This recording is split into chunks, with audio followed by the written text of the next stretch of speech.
Deputy Speaker. The Member for Southern Rivers.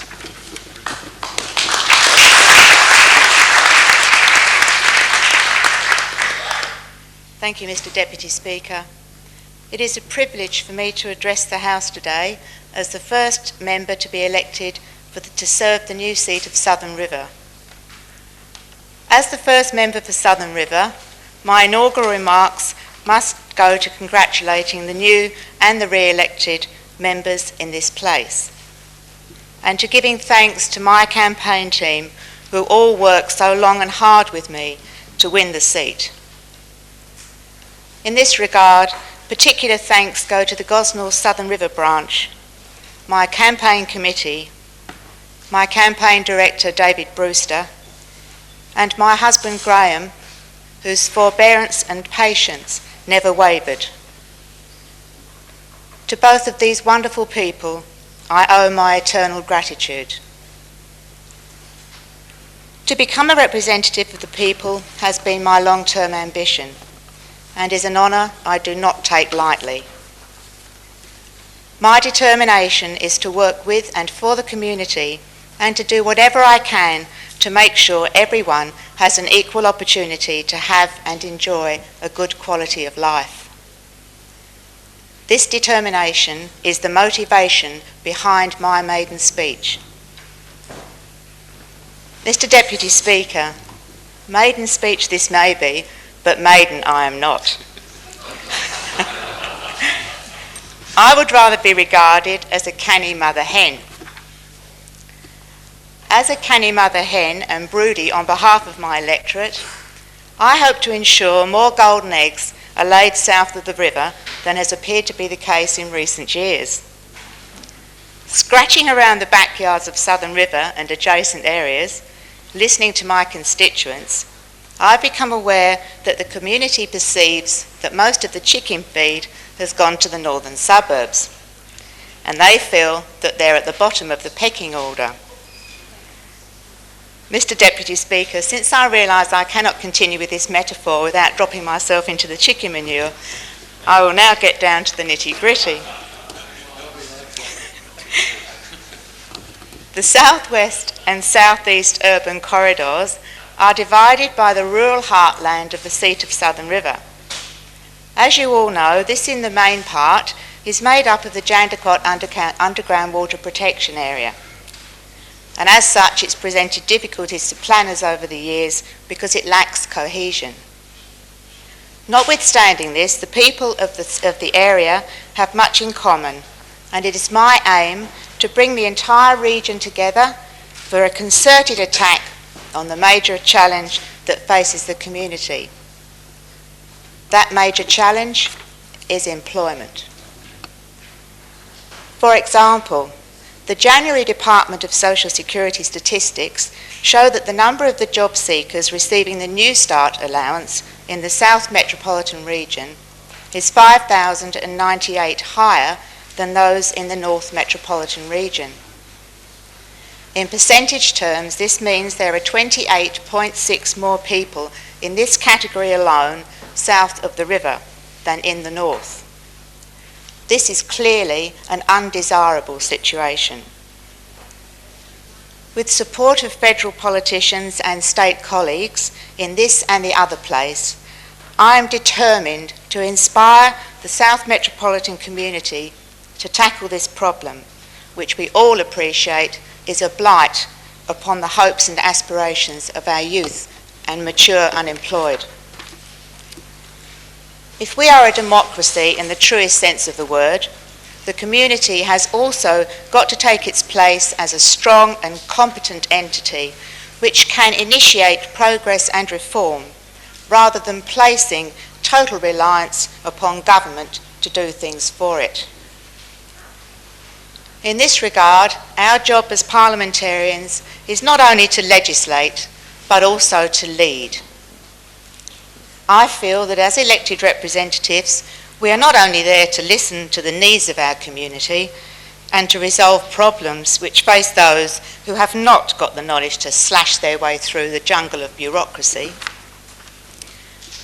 We must also encourage local organisations such as the Chambers of Commerce and local authorities to make the outstanding contribution to development which is within their capacity to achieve. We have already seen the benefits which have been achieved at a local government level through the various regional groups, and it is my intention to give them whatever help I can. At the same time, I also intend to enlist their support as well as that of the Chambers of Commerce and other industry and employer groups.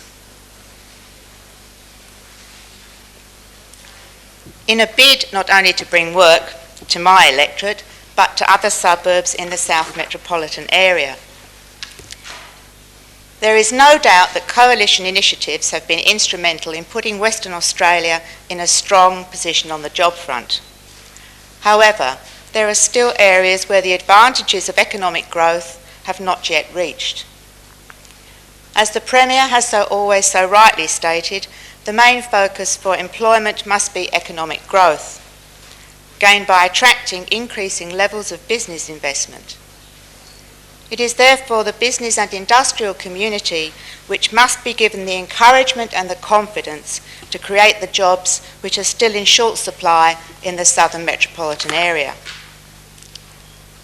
I call upon my parliamentary colleagues with an interest in achieving a significant increase in regional employment to join forces with me in formulating a growth strategy which will benefit all our electors.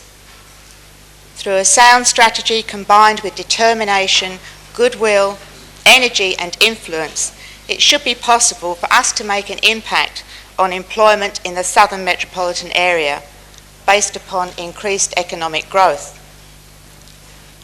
Let me start the ball rolling by asking the question, what can be done? I feel one answer lies in the fact that too often we look at large-scale solutions where the better approach may be to tackle the issues such as employment at a local and regional level. In this way, problems can more easily be seen and broken down.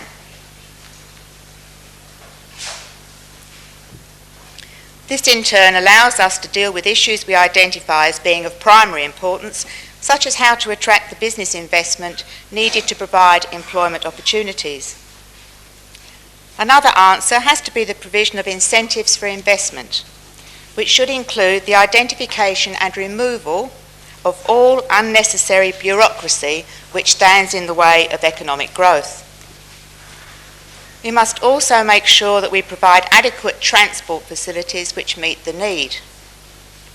For example, we plan transport links to the central business district where movement within the region has at least an equal opportunity. In addition, while there is no doubt the introduction of the rapid transport bus route in the southwest corridor will provide a short-term solution for the coastal belt, it is equally imperative that we improve the transport facilities in the southeast corridor.